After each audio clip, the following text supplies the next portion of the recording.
Our family tree may have just sprouted a new branch, or two. Around 100,000 years ago, our modern ancestors headed out of Africa. We became the most successful species in history, populating the entire Earth. But there's growing evidence we may have encountered some distant relatives along the way, and that we may have become more than just friends. New technology is telling us we may need to add a few new photos to the family album.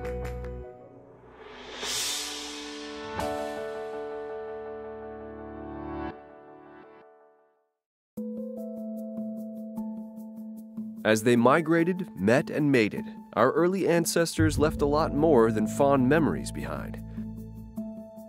They left a bit of their DNA. Scientists have used that DNA to trace our roots back to the oldest population in the world, the San Bushmen of Africa. Here's how they did it. DNA often develops small glitches in its sequence. These inherited mutations are called markers. In the case of males, the Y chromosome passes unchanged from father to son, and so do its markers. In females, mitochondrial DNA is inherited solely from the mother. Its markers can be used to trace a female's genetic trail. So male or female, scientists now have the power to reconstruct our entire family tree as far back as the oldest human remains we can find, as long as they can get a pinch of DNA.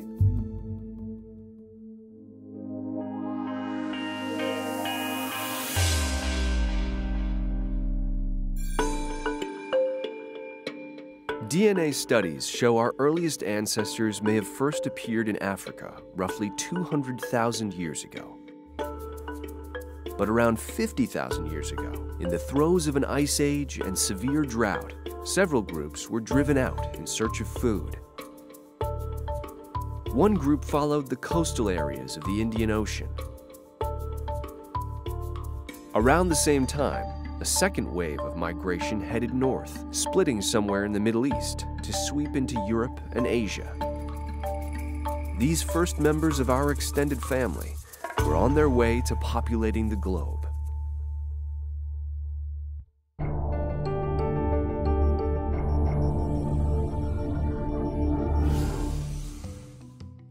While our modern ancestors were exiting Africa, other human-like people were already living in Europe and Asia. Among them were Neanderthals, large muscular hominins that lived in the caves of Europe. The Neanderthals were our closest cousin until they died out about 30,000 years ago. But how close did we get? Recently, a team of scientists finished decoding billions of DNA segments extracted from Neanderthal bones. And what they found was startling. It appears that up to 20% of modern human DNA actually comes from Neanderthals. That means that when our migrating ancestors headed out of Africa, they must have mated with Neanderthals. Then that group multiplied and went on to populate Europe, Asia, and the rest of the world. Today, our individual DNA contains roughly 3% Neanderthal genes. Those genetic markers control things such as our hair and skin color, and have been linked to several modern human disorders, including lupus, diabetes, and Crohn's disease. As it turns out, the only global populations with no Neanderthal DNA are Africans, like the San Bushmen who never left Africa. But it seems Neanderthal isn't the only branch we need to add to our family tree. When scientists extracted some DNA from a 40,000-year-old pinky finger found in a Siberian cave, they were in for another jolt. Its owner was neither a modern human nor a Neanderthal. There must have been a third population living at the same time.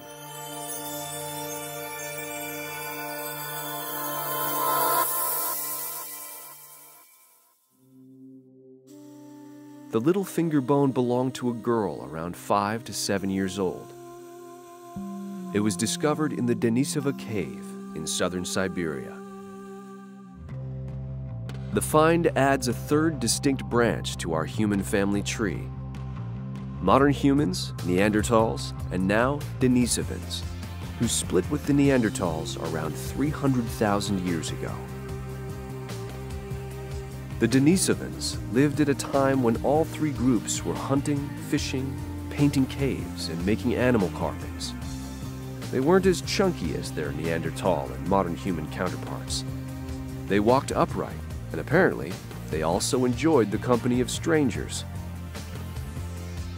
The study identified bits of Denisovan DNA in modern-day inhabitants of Australia and Melanesia, a group of islands that include New Guinea.